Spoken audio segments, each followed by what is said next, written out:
नमस्कार, मैं sir doctor Syed Faheem Ali एक बार फिर से आप सभी लोगों का स्वागत है target APKS online video digital platform पर। आज के इस लाइव सेशन के अंदर मैं आप सभी का तहे दिल से हार्दिक स्वागत करता हूं। आईसीटी इंफॉर्मेशन कम्युनिकेशन टेक्नोलॉजी या बेसिक कंप्यूटर लिटरेसी की बात करें, एक ही बात है। ईएमआरएस की जब बात करते हैं तो इसे आईसीटी के नाम से जाना जाता है, और जब हम केवीएस या एनवीएस की बात करते हैं तो इसे ही बेसिक कंप्यूटर लिटरेसी के नाम से जाना जाता है।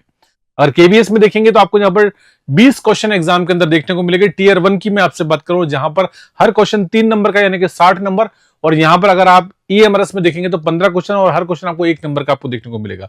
मैं आपको दिखा दूं, देखिए यहाँ पर थोड़ा सा डिफरेंस है। तो ये पहला देखिए, अगर आप केवीएस एनवीएस की बात कर रहे हैं तो केवीएस एनवीएस में टीयर 1 है। यहाँ पर आपको बेसिक कंप्यूटर लिटरेसी जो आपका तीसरा पार्ट है, बेसिक कंप्यूटर लिटरेसी में आपको वही आईसीटी ही पढ़ना है। और यहां पर आपके 20 क्वेश्चन देखे जाएंगे आपके, और 60 नंबर यानी कि हर क्वेश्चन 3 नंबर का है। तो टोटल टीयर 1 का पेपर जो केवीएस एनवीएस में होगा वो आपका 300 नंबर का आपका पेपर होगा। और ऐसे ही अगर आप यहां पर देखेंगे तो ईएमआरएस के अंदर इसी को आप नॉलेज ऑफ आईसीटी के नाम से जान सकते हैं। और यहां पर 15 क्वेश्चन है और आपके 15 ही नंबर के आपसे सवाल पूछेंगे। यहां पर टोटल 100 मार्क्स का ही पेपर होना है। तो अभी फिलहाल ईएमआरएस की तैयारी कर रहे हैं आप, केवीएस एनवीएस में भी कॉमन चीज है। तो ये आईसीटी की जो क्लास है ये आप केवीएस एनवीएस और ईएमआरएस तीनों के लिए ही बहुत ज्यादा जरूरी है। और निश्चित तौर पर आप ये यकीन मान के चले कि आपको इनसे संबंधित ही सवाल एग्जाम में आपको देखने को मिलेंगे। बहुत ही चुनिंदा सवालों के साथ जो है मैं आपके सामने आया हूं। अगले सवाल की ओर बढ़ते हैं। आपने नाम सुना होगा सुपर स्क्रिप्ट, सब स्क्रिप्ट, आउटलाइन, एम्बोस या एनग्रेव।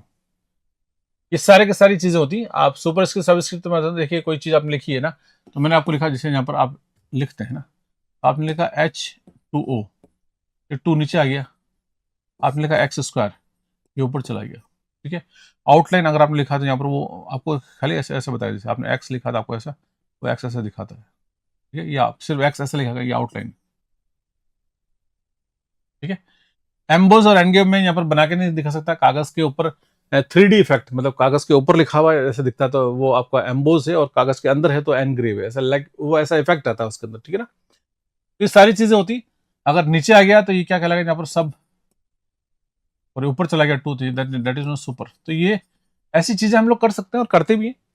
अपने टेक्स्ट को अच्छा बनाने के लिए, बेहतर बनाने के लिए, हमारे कंटेंट को इफेक्टिव बनाने के लिए हम ऐसे चीज डालते हैं। तो ये चीजें क्या है आपसे पूछा गया। ये फॉन्ट का स्टाइल है, फॉन्ट के इफेक्ट है, या वर्ड आर्ट है आपको, ये टेक्स्ट इफेक्ट है, क्या चीज है आपको। देखिए 4 चीजें दे रखी है आपको। It's about nearer. जी बताइए, इज इट ओके? नहीं, आप इंग्लिश स्किप नहीं कर सकते। इंग्लिश आपको पढ़नी होगी, आप इंग्लिश स्किप नहीं कर सकते आप। ठीक है ना। जी बताइए क्या चीजें हैं। ABCD 4 ऑप्शन है आपके पास। आपको जो सही ऑप्शन है आपको सेलेक्ट करना है। इसके अंदर क्या चीज है आपकी। ये फॉन्ट स्टाइल नहीं है, जो वर्ड आर्ट नहीं है, इट इज सिंपली जी फॉन्ट इफेक्ट जिन्होंने लिखा है वो बिल्कुल सही है, टेक्स्ट इफेक्ट नहीं है आपका। So simply it is font effect. Ctrl+D दबाइएगा आप जब माइक्रोसॉफ्ट वर्ड में काम कर रहे हैं। तो मैं शॉर्टकट बता रहा हूं आपको, CTRL Ctrl+D, क्या खुलेगा, font, font dialog, font dialog box खुलेगा आपका। और उस फॉन्ट डायलॉग बॉक्स के अंदर आप सारी चीजें आप देख सकते हैं, आपको सब कुछ दिखाई देगा वहां पर, जिसके अंदर आप ये सारे आपको इफेक्ट भी नजर आएंगे आपको, है ना। देन उसके बाद फॉन्ट से रिलेटेड आपको बोल्ड, इटैलिक, अंडरलाइन करना हो, ये सब चीजें आपको, तो फॉन्ट का Ctrl+D से आपको सारा मामला दिखेगा जिसके अंदर आप काम कर सकते हैं। ठीक है। Next, what is the name of the feature that will allow you to take a step backward if you made a mistake. अगर आप कोई काम कर रहे हैं और उस सुविधा का नाम क्या है जो आपको गलती होने पर एक कदम पीछे जाने की अनुमति देता है। देखिए मैंने आपसे पहले भी कहा था कि मैं कंप्यूटर्स के ये सारी मैराथन्स आपको देखनी होगी, क्योंकि किसी मैराथन में मैंने आपको हिस्ट्री ऑफ कंप्यूटर्स के सवाल ज्यादा है, आपको किसी में MS वर्ड या एक्सेल, पावर पॉइंट के क्वेश्चन आपको ज्यादा देखने को मिलेंगे। तो ये सारी मैराथन आप देखेंगे, 4-5 मैराथन, एक मैराथन में ऑलमोस्ट 100 क्वेश्चन है। 5 मैराथन देख लिया, 500 क्वेश्चन आपने कर लिए। गारंटी बता रहा हूं आपको, ईएमआरएस का आपका टीयर 1 हो चाहे केवीएस एनवीएस का टीयर 1 हो, आपका आईसीटी आपका 100% अच्छा निकलेगा। और एक एक सवाल पर आपका रैंक कई हजारों में ऊपर नीचे होगा, आपको पता है ना, क्योंकि आपको पहले 10 गुना के अंदर आपको आना है। और ये वो स्कोरिंग है, चाहे जैसे मैं रीजनिंग स्कोरिंग है आपका, मैथमेटिक्स जैसे केवीएस एनवीएस में वो स्कोरिंग है आपका। तो ये जीके में आप स्कोर नहीं कर पाएंगे, बहुत ज्यादा अच्छा नहीं कर पाएंगे। लैंग्वेज में भी आप ऑन एवरेज कर पाएंगे, लेकिन ये वो टॉपिक है, सब्जेक्ट है जहां पर आप बहुत अच्छा स्कोर कर सकते हैं और कर पाएंगे डेफिनेटली। चलिए, व्हाट इज, आप क्या करना है, देखिए आप अगर कोई आपने मिस्टेक कर दी है ना, आपको लगता है कि कोई गलती है और आप उसको सुधारना चाहते हैं, तो क्या करेंगे आप रीडू करेंगे या उसको कैंसिल करेंगे या बैक स्पेस करेंगे। तो simply that is known as undo. Undo किससे होगा अंडू जी? CTRL, कंट्रोल प्लस, बताइए कौन सी की होगी, किसी को पता है कौन सी की होगी? कीबोर्ड से करना चाहता हूं मैं, है ना जी। Is it okay? Very good. Ranjan Kumar ji, आजकल सबकी वो आईडी नजर आती है तो नाम बहुत कम पढ़ने में आते हैं। रंजन कुमार, बहुत बढ़िया। अंडू लिखा है और साथ में उन्होंने की भी बता दी है, दैट इज ये। तो कैसे याद करेंगे मैं आपको, तो देखिए अंडू का मतलब क्या होता है, जब आपने सब कुछ कर लिया, आप कुछ भी नहीं है ना, तो रिवर्स आना है। तो जब आप पहुंच चुके हैं अंत में और वापस से रिवर्स आते हैं तो क्या कहलाएगा? दैट इज कंट्रोल जेड कहलाएगा। जेड मतलब खत्म हो गई कहानी, अब कहां जाना है, अब वापस से पीछे लौट कर आना। तो दैट इज कंट्रोल जेड करेंगे तो आप वापस पीछे लौट कर आ सकते हैं और काम कर लेंगे, ठीक है। ऐसे ही कंट्रोल वाई करेंगे, रीडू के लिए क्या करना पड़ेगा? CTRL, कंट्रोल प्लस, यहां पर क्या करेंगे? वाई करेंगे। तो वो जेड है एक्चुअली, जो हमारा जो आंसर है वो जेड है, बाकी रीडू करने के लिए। अच्छा, रीडू और अंडू में क्या डिफरेंस है मैं आपको ये बताऊं। देखिए, आप कोई काम कर रहे हैं ना, तो आप जैसे सपोज मान लीजिए आप यहाँ पर आपने कोई पहला काम किया है ना, फिर आप सेकंड पे आ गए, एक्शन है आपका ये, है ना, कोई भी एक्शन बता रहा हूं ना, आप यहाँ पर आ गए, ठीक है, 5 है ना, यहाँ पर आ गए, अभी आप यहाँ पर है, ठीक है, यहाँ पर खड़े हैं आप, ये एक्शन है, मतलब जो आपने काम कर रहे हैं ना, जैसे आपने टाइप किया, फॉर्मेट किया, एडिटिंग किया, कुछ भी किया आपने, आप एक्शन है। तो जितने एक्शन है, अगर मैं अंडू करूंगा तो मैं, जैसे मैंने एक बार अंडू किया तो मैं यहाँ चला जाऊंगा, फिर मैंने अंडू किया तो मैं यहाँ चला जाऊंगा, फिर मैं यहाँ चला जाऊंगा, फिर यहाँ चला जाऊंगा, यहाँ चला जाऊंगा, जितने भी अंडू होंगे तो मैं ऐसे जाता रहूंगा। उसकी एक्चुअली मेमोरी का साइज होती है, रैम के ऊपर डिपेंड करता है, 40, 50, 45 जितने भी होते हैं वो फिक्स नहीं होते हैं, और उतनी बार आप अंडू कर सकते हैं, ठीक है, या तो जहां से शुरू किए थे वहां तक जा सकते हैं, तो अंडू करो। लेकिन मैं वापस से अगर रीडू करूंगा तो ये कहानी वापस से, रीडू का मतलब ये वापस से यहाँ तक होगा, यहाँ तक होते होते लास्ट में मुझे यहाँ लाके छोड़ देगा, समझ गए आप? तो सफर में आप पीछे चलना चाहेंगे, एक एक कदम पीछे, तो अंडू से जाएंगे, और वापस आप लौट कर आना चाहेंगे तब रीडू होगा। तो कंट्रोल जेड और कंट्रोल वाई से कहानी आप कर सकते हैं, ठीक है, ठीक है, इज इट ओके जी। Next question, which of the following line spacing is invalid? Line spacing, जैसे आप नॉर्मली डॉक्यूमेंट बनाते हैं, आप डॉक्यूमेंट आपने बनाया और ये लाइन है, ये लाइन ना, लाइन चल रही है, ठीक है ना, आपने लिखा, अब आपको लगता है डॉक्यूमेंट आपने लिखा, डॉक्यूमेंट है ना, इसको बनाया आपने। कई बार ऐसा होता है कि हमने लाइंस बना ली, मैंने एक पेज, मुझे एक लेटर लिखना था, मैंने कुछ ड्राफ्ट किया है ना, तो वो नॉर्मली अगर मेरा, मुझे लगता है कि नहीं वो पूरे पेज पर आ गया, जहाँ पर लाइन की जगह थोड़ी सी कम हो रही, तो मैं, लाइन स्पेसिंग होता है इसके बीच में, ये है ना, ये आपका वर्टिकल स्पेस होता है, लाइनों के बीच में स्पेस होता है, इस स्पेस को अपन कम ज़्यादा भी कर सकते हैं, है ना, जैसे अगर मान लीजिए कोई, है ना, मुझे ये स्पेस आपका, ठीक है, दिख रहा है आपको, इस स्पेस को अपन कम ज़्यादा कर सकते हैं। बाय डिफॉल्ट ये एक लाइन का स्पेस होता है, या 1.15 भी लिखा होता है कई बार, है ना, तो ये स्पेस होता है, आप इस स्पेस को आप डबल कर सकते हैं या और बढ़ाना चाहें तो कर सकते हैं। तो इनमें से आपको ऑप्शंस मिलेंगे, सिंगल है, डबल है, ट्रिपल है, मल्टीपल है, इनमें से एक ऐसा है जो कि इनवैलिड है, वो आपको बताना कौन सा इनवैलिड है जी। बहुत बढ़िया, मैं देखना चाहूंगा आप में से कितने लोग जो है इसको, जी ट्रिपल होगा, वेरी गुड। तो ट्रिपल नहीं होता, आप सिंगल लाइन स्पेस कर सकते हैं, उसको डबल कर सकते हैं और फिर आप उसको मल्टीपल कर सकते हैं, ट्रिपल नहीं है, ठीक है। तो हमारा जो आंसर है वो ये है।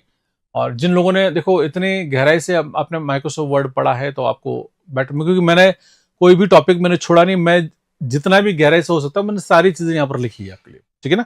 तो मैंने सारे क्वेश्चन आपके लिए, और ये क्लासेस आपके लिए बहुत बहुत बहुत ज्यादा महत्वपूर्ण है, ठीक है। चलिए, what is the use of book mark in the Microsoft word? जब माइक्रोसॉफ्ट वर्ड में आप काम में लेते हैं बुक मार्क, पता है आपको बुक मार्क? आपने काम में लिया होगा, और नहीं भी है तो मैं आपको बता, देखिए आप बुक मार्क का मतलब ये होता है कि जैसे मान लीजिए सपोज जैसे 100 पेज की एक कोई किताब है, मैं एक डॉक्यूमेंट है, कितना 100 पेजेस, ठीक है, 100 पेज का डॉक्यूमेंट है। कई बार जब हम बनाते हैं, जब आपको रियल लाइफ में, जैसे मुझे भी बुक मार्क की जरूरत पड़ी थी, और तब जरूरत पड़ी थी मुझे सबसे ज्यादा अपनी लाइफ के अंदर, जब मैंने अपना PhD का मैं थीसिस लिख रहा था मैं अपना, और थीसिस को मैंने टाइप किया था, और मैं उसमें बार बार करेक्शन करता, कम से कम 2 से 3 साल की मेहनत होती है जब थीसिस लिखते हैं आप। तो वो पूरी की पूरी एक फाइल थी कंप्यूटर के अंदर, कई बार उसको मल्टीपल टाइम्स खोला, एडिट किया, उसके अंदर काम किया। और थीसिस जो थी कम से कम 450 से 500 पेज के आसपास थी। अब मैं उस पर जब काम करता था मुझे बार बार क्या करना पड़ता, उसको स्क्रॉल करना पड़ता। आप समझ गए, स्क्रॉल कर रहा हूं, मतलब एक अभी पेज नंबर 1 पे मुझे 110 पे जाना, 200 पे जाना, 250 पे जाना। तो जब आप कहते, मैंने उस पर क्या करा, बुक मार्क लगा दी। ठीक है, बुक मार्क कैसे बनाए, यहाँ पर करते हैं, यहाँ पर CTRL कंट्रोल प्लस क्या लगाते हैं आप, जी लगाते हैं। जी का मतलब होता है गो टू। क्या करते हैं आप, कंट्रोल प्लस जी करते हैं, गो टू कहते हैं। वो आपके यहीं पर आपको जाना हो, आपको पर्टिकुलर, तो कंट्रोल जी करके आप करेंगे गो टू पे, तो वहां पर आपको बुक मार्क लिखा था, आप क्लिक करके बुक मार्क उसको असाइन कर दीजिए। तो आप जैसे पेज, मैं चैप्टर के नाम लिख दिया, चैप्टर 2 है तो मैं लिख दिया चैप्टर 2। फिर नया बुक मार्क बना दिया मैंने किसी पर्टिकुलर पेज पे जाके, है ना, तो वहां ऐसे बुक मार्क मैंने तैयार कर दी। इससे क्या हो गया, जब कंट्रोल जी करता था तो मैं बुक मार्क आता था, मैं क्लिक करता था तो सारे बुक मार्क खुल जाते थे। उसमें होता है चैप्टर 1, चैप्टर 2, जैसे जैसे मान लो चैप्टर 2 पेज नंबर 102 से स्टार्ट है, तो मैं जैसे ही चैप्टर 2 क्लिक करता था वो अपने आप मैं जंप करके कहां पहुंच जाता, चैप्टर 2 पे, चैप्टर 3 पे, चैप्टर, उस पूरी एक फाइल में मैंने जहां जहां बुक मार्क बनाए थे, मैं उन बुक मार्क पे कंट्रोल जी से जंप कर सकता था। आप समझ गए, सो दैट्स एन इंपॉर्टेंट, ऐसा कर सकते हैं। तो यहां पर ये तो बात समझ में आएगी आपको। अब आप इसको पढ़े, लेकिन to easily correct the spelling errors नहीं, बुक मार्क से ये नहीं होगा। To quickly jump to the specific location in the document, बिल्कुल सही, 100%। To quickly jump to the ending of the document, नहीं, डॉक्यूमेंट के एंड के लिए बुक मार्क नहीं है ना। और to create a link within the document, नहीं। बी ऑप्शन, जिन्होंने भी लिखा है जी, वेरी गुड। ठीक है, चलिए, बहुत अच्छी बात है। बहुत सारे लोगों ने आंसर लिखा और बी आंसर लिखा, जिन्होंने भी वो आंसर लिखा वो बिल्कुल सही है। ठीक है, चलिए नेक्स्ट क्वेश्चन की ओर बढ़ते हैं।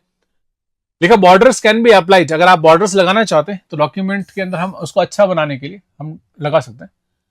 तो कोई चीज अगर आपने डॉक्यूमेंट में बना रखी है, अगर जैसे कोई सेल्स है, आपने उसको उसके बाहर बॉर्डर लगाना चाहते हैं, लगा सकते हैं। आप पैराग्राफ है, सिर्फ डॉक्यूमेंट में आप चाहते हैं कि उस पैराग्राफ पे बॉर्डर लगानी है तो लगा सकते हैं। पूरे टेक्स्ट पे लगानी है तो लगा सकते हैं, पूरे पेज पे लगानी है तो आप लगा सकते हैं। तो बॉर्डर का एक बड़ा, इसका आंसर डी आएगा, ऑल ऑफ द अबव, यानी कि आप सभी पे लगा सकते हैं। यहाँ पर तो ऑप्शंस कम दे रखे, पूरे डॉक्यूमेंट्स में लगानी है बॉर्डर लगा सकते हैं, पूरे पेज पर लगानी है लगा सकते हैं। तो उसमें ये भी ऑप्शन होता है, जैसे मान लीजिए किसी सेलेक्टेड पर्टिकुलर पेज, जैसे फर्स्ट पेज पे मुझे बॉर्डर लगानी है, बाकी पेजेस पे मुझे बॉर्डर नहीं लगानी है, तो हम उस बॉर्डर को अप्लाई करते हैं। तो उसमें भी पूछता है वो कि करंट पेज है to the whole document and this point forward. आप समझे, दिस पॉइंट फॉरवर्ड का मतलब ये कि जैसे 100 पेज की फाइल है या 10 पेज की फाइल है, आपने, आप चाहते हैं कि चौथे पेज से लेकर लास्ट तक सब पे बॉर्डर अप्लाई करनी है, तो आप वो भी कर सकते हैं। तो एक तो करंट पेज है ना, देन इसके बाद first page, even page, odd page, या आपको दिस पॉइंट फॉरवर्ड करके आप कर सकते हैं। तो आप जहां जहां बॉर्डर लगाना चाहे लगा सकते हैं जी। Very good, thank you. एक बार फिर से, अगर किसी ने आप में से लाइक नहीं किया है सेशन को, आप लाइक कीजिएगा। शेयर नहीं किया आप शेयर कीजिएगा। आईसीटी का एक क्वालिटी कंटेंट आपके सामने है और मैं गारंटीड आपसे कह रहा हूं कि यहां से आपको आईसीटी के क्वेश्चन आपको हूबहू एग्जाम में देखने को मिलेंगे। चलिए आगे बात करते हैं, थिसॉरस टूल की बात करते हैं। Thesaurus tool in MS word is use for, तो थिसॉरस टूल जो है एमएस वर्ड में काम में लिया जाता है, वो किसके लिए काम में लेता है? आपने थिसॉरस नाम सुना होगा, लाइब्रेरी साइंस के बच्चे अगर आप हैं तो थिसॉरस को बहुत अच्छे से जानते हैं। थिसॉरस का हिंदी मतलब होता है पर्याय कोश। थिसॉरस का मतलब क्या होता है? पर्याय कोश होता है। पर्याय कोश समझते हैं आप? पर्याय कोश जैसे डिक्शनरी होता है, या डिक्शनरी के अंदर तो क्या होता है, वर्ड मीनिंग्स होते हैं, लेकिन हम जब सिनोनिम की बात करते हैं, सिनोनिम मतलब समान अर्थी शब्दों की बात करते हैं, तो वो थिसॉरस कहलाता है। ठीक है, तो यहां पर मैंने आपको स्पेलिंग लिखा, थिसॉरस किस लिए काम है? स्पेलिंग सजेशन के लिए, या ग्रामर ऑप्शन के लिए, या सिनोनिम एंड एंटोनिम्स वर्ड के लिए काम आता है, या ऑल ऑफ अबव आता है। तो इसमें से ये सही है या सारे ही सही है? अगर आपने थिसॉरस काम में लिया है तो आपको बताना है जी। किससे आएगा? शॉर्टकट की बता दूं उसकी, F7। किससे आएगा? अगर आप एमएस वर्ड में हैं तो एमएस वर्ड में कीबोर्ड से आपको F7 प्रेस करना है। ठीक है, तो F7 से। और ग्रामर, स्पेलिंग एंड ग्रामर के लिए, किसके लिए आपका यहाँ पर स्पेलिंग एंड ग्रामर, और यही आप किसके साथ करेंगे? शिफ्ट के साथ F7 करेंगे, then it will be for the thesaurus, ये थिसॉरस के लिए। ठीक है, तो अब आंसर्स में आपको देख लूं।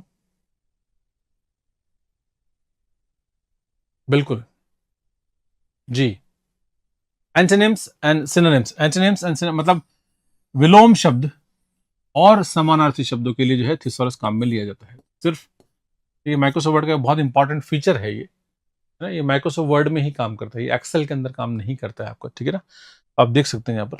अगला है आपका, which key should be press to start a new paragraph in MS Word. अगर आप एमएस वर्ड में एक नया पैराग्राफ स्टार्ट करना चाहते हैं तो आपको कौन सी की दबानी है? कर्सर की, एंटर की, शिफ्ट के साथ एंटर या कंट्रोल के साथ एंटर? बताइए।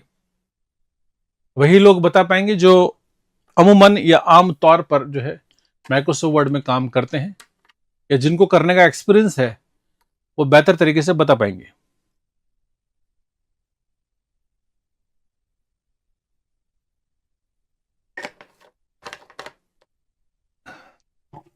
बहुत बढ़िया।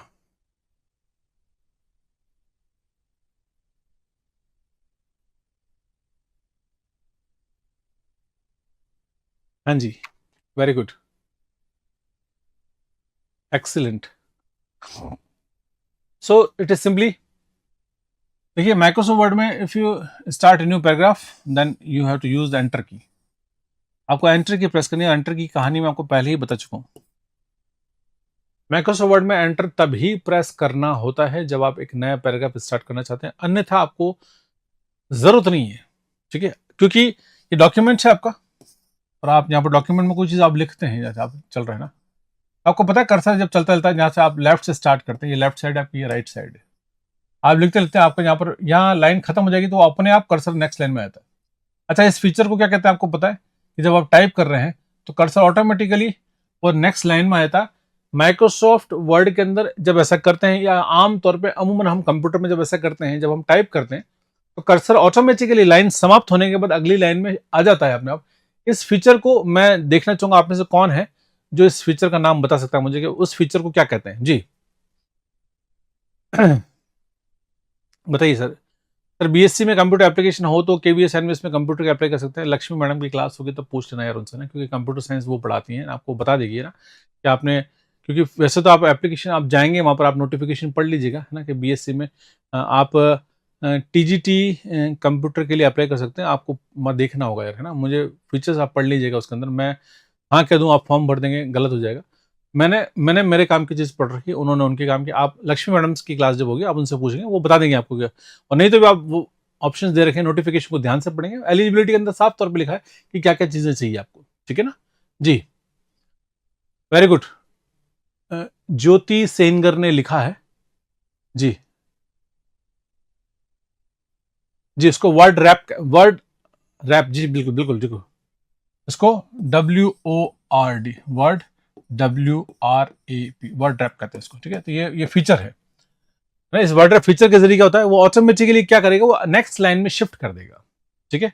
बहुत बढ़िया जी, very good, excellent. Next, which shortcut key is use to open font dialog box in MS PowerPoint. यानी कि मैंने ये बता दिया शायद आपको ना, या सॉरी, फॉन्ट डायलॉग बॉक्स किसमें ओपन करना है? MS power point. देखिए अलग अलग क्लास के अंदर मैंने आपको शॉर्टकट कीज बताई है। जिन्होंने भी आईसीटी की क्लास अटेंड की, मैंने क्लास के अंदर लिख दिया आपको, वर्ड की शॉर्टकट की अलग बता दी मैंने, पावर पॉइंट की अलग बता दी, एक्सेल के लिए। इन तीनों में 80% कीज तो कॉमन है, लेकिन कहीं कहीं पर चेंजेस है। तो आपको ये बताना है कि माइक्रोसॉफ्ट पावर पॉइंट के अंदर जो है, ये जब आप फॉन्ट डायलॉग बॉक्स खोलना है, क्या कंट्रोल टी से खोलेंगे, डी से खोलेंगे, एफ से खोलेंगे, या नन, तो खैर इन तीनों में से कोई एक की है आपको बताना है जी। बहुत बढ़िया, वेरी गुड। आपको सिर्फ इतना बताना है कि ये एमएस पावर पॉइंट की बात करें, वर्ड की बात, देखिए कुछ चेंजेस मिलेंगे आपको, कुछ चीज ऐसी जो माइक्रोसॉफ्ट वर्ड में काम करती है, लेकिन उनका माइक्रोसॉफ्ट पावर पॉइंट में अलग, थोड़ा सा अलग रोल है। 80% की सेम है, लेकिन 20% की जो है उसमें थोड़ा सा डिफरेंस है आपको, तो मैं देखना चाहूंगा आप में से जी। वेरी गुड, लाइक करने के लिए आप सभी का दिल से धन्यवाद है, थैंक यू फॉर दिस। और पिछली बार जैसे एडवर्टीजमेंट आ रहे थे, तो आज शायद एडवर्टाइज नहीं आ रहे होंगे आपको ना, क्योंकि मैंने स्पेशल रिक्वेस्ट से उसको मना करवाया है ना, तो बंद करवाया, तो वो नहीं मिलेंगे आपको। किसी के आ रहे हो तो मुझे नहीं पता है ना, हम बता सकते हैं हम जी, ठीक है। Is okay. कंट्रोल डी, देखिए कंट्रोल डी जो है ना, ये कंट्रोल डी ये सही होता अगर हम बात कर रहे थे यहाँ पर एमएस वर्ड की, लेकिन कंट्रोल डी से नहीं होगा। कंट्रोल डी से यहाँ पर अगर पावर पॉइंट की बात करें, यहाँ पर डी का मतलब डुप्लीकेट, क्या है आपका यहाँ पर, इट्स डुप्लीकेट, मतलब आपकी डुप्लीकेट स्लाइड बन जाएगी। जो जैसे कोई स्लाइड सेलेक्टेड है आपकी और आपने कंट्रोल डी कर दिया, तो वैसी की वैसी डुप्लीकेट स्लाइड बन जाएगी। कब? पावर पॉइंट के अंदर। तो अभी हम पावर पॉइंट की बात कर रहे हैं, इसलिए कंट्रोल डी से नहीं होगा। ठीक है, फाइंड है ना, यहाँ पर इसका जो सही आंसर है वो कंट्रोल टी है। क्या करेंगे? तो कंट्रोल टी स्टैंड फॉर, यहाँ पर जैसे आप ऐसे याद कर सकते हैं, टेक्स्ट से याद कर सकते हैं। कोई टेक्स्ट बॉक्स है, आपने को सेलेक्ट कर रखा है, कोई लिखना चाहते हैं, आप कर्सर आ रहा, कंट्रोल टी करके देखिएगा। एमएस पावर पॉइंट में आपको कंट्रोल टी करने से फॉन्ट डायलॉग बॉक्स खुलेगा, डी से नहीं खुलेगा, यहां पर टी से खुलेगा, क्योंकि हम किसकी बात कर रहे हैं? पावर पॉइंट की।